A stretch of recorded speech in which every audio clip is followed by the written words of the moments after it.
This episode of skill practice, I'm going to show you how to design a guard logo in Coreldraw. So let's go to the practice. Da farko za ka zo a toolbox sai ka yi clicking a polygon tool. Bayan ka yi clicking a polygon tool sai ka zo ka yi design ɗin shi kamar haka. So bayan da ka yi design ɗin shi a nan wurin yanzu sai ka zo a properties ba sai ka yi mirroring ɗin shi upside down. So bayan ka yi mirroring ɗin shi a nan wurin yanzu sai kai control Q a keyboard naka. Wannan control Q yana baka daman kai converting din shape zuwa object. Bayan da muka yi converting din shi a yanzu za mu zo mu centralizing din shi mu dawo da shi tsakiya. A nan wurin yanzu sai ka zo ka za ka yi clicking a shape tool. Bayan mun clicking a shape tool a nan wurin yanzu za mu zo mu highlighting wannan node din guda biyu.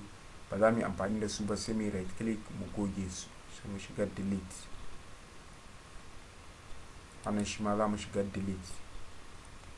So a yanzu mun goge waɗannan node ɗin guda biyu. So a yanzu sai mu zo mu clicking akan wannan sai mu zo mu aje shi a tsaye shi ma wannan.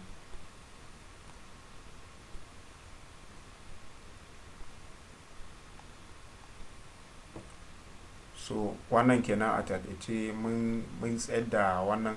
So a nan wurin yanzu sai mu zo wannan node ɗin za mu zo mu clicking sai mu shiga to curve, za mu yi masu gaba ɗaya irin haka.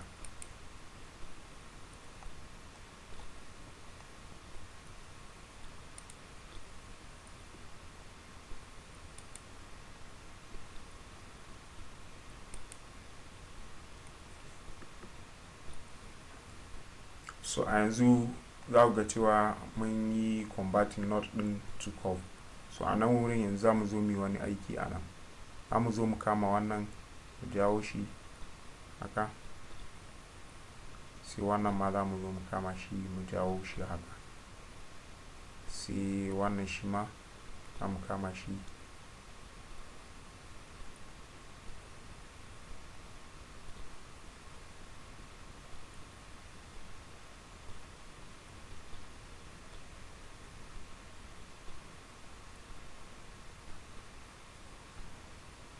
so a nan wurin yanzu sai wannan na ƙasan za mu jawo shi idan ya miƙe straight kamar haka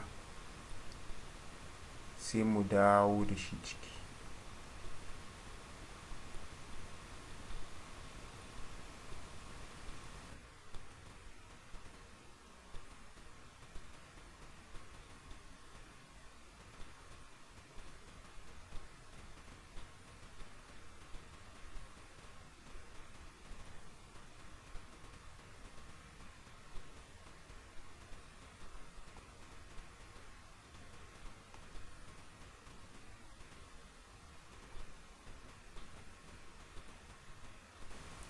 So a nan wurin yanzu za mu yi wannan, za ka yi adjusting din shi daidai yadda kake son shi. A nan wurin yanzu ya curving kamar yadda za mu gani. A nan wurin yanzu za ka zo ka clicking akan wannan node din na tsakiya. Bayan ka yi clicking sai ka yi ja shi je sama. So a yanzu ya je sama kamar haka sai za mu zo wannan mu jawo shi ƙasa, wannan ma za mu ja shi ya zo ƙasa haka.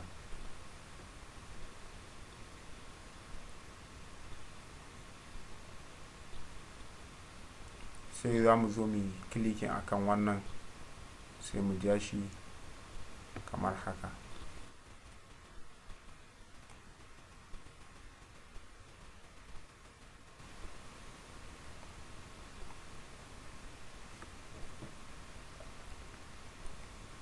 So wannan kenan. Bayan da muka gama yanzu za ku ga cewa yanzu mun fidda sketch na wannan logo din. Bayan ka gama sai ka zo a nan sama ka clicking akan horizontal ruler ka kawo shi, sai za ka yi clicking P sai ka adjusting din shi a center, sai ka zo ka clicking akan vertical ruler ta ma sai ka zo ka clicking P.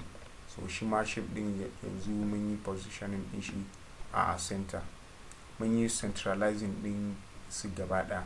So bayan ka aje wannan sai ka zo a kai clicking freehand tool. Bayan ka yi clicking freehand tool sai ka zo a nan wurin kai clicking akan wannan sai ka zo ka aje shi a nan, sai shi ma wannan za ka zo ka mai the same.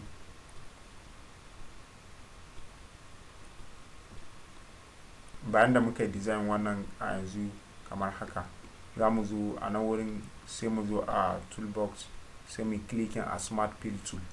Bayan ka yi clicking a smart fill tool yanzu sai ka zo ka kai clicking a haka. Yanzu za ku ga cewa mun raba shi. Bayan mun raba shi a nan wurin yanzu za mu zo sai mu apply mai color a nan wurin, sai wannan za mu sa mai siya.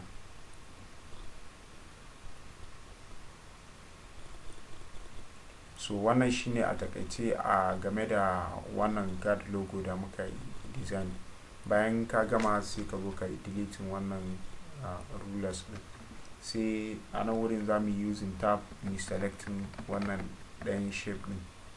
So wannan shine yanzu gaba ɗaya wannan shape din za mu zo mu duplicating din shi. Bayan da muka yi duplicating din shi sai mu zo za mu yi grouping din wannan a nan wurin. Za mu shiga group a properties ba. So bayan da muka yi grouping din shi sai wannan shi ma za mu danna p mu centralizing nashi, sai mu zo mu ɗauko vertical ruler sai mu aje shi yanzu kamar haka, sai mu zo a nan wurin yanzu mu bayan da muka ja wannan line a nan wurin shi ma za mu ɗauki smart fill tool a toolbox sai mu zo mu raba wannan kamar haka, raba shi. So za mu zo a nan wurin yanzu let's mu adin wannan color din sai mu adin wannan. So idan kuma ya kasance fari kake so sai a nan wurin yanzu sai ka sa mai white kamar haka. Wannan shine a takaice a game da yadda za ka yi designing guard logo a Coreldraw. This is how to design a guard logo in Coreldraw. Thank you for watching this video and I would like to see you in the next video.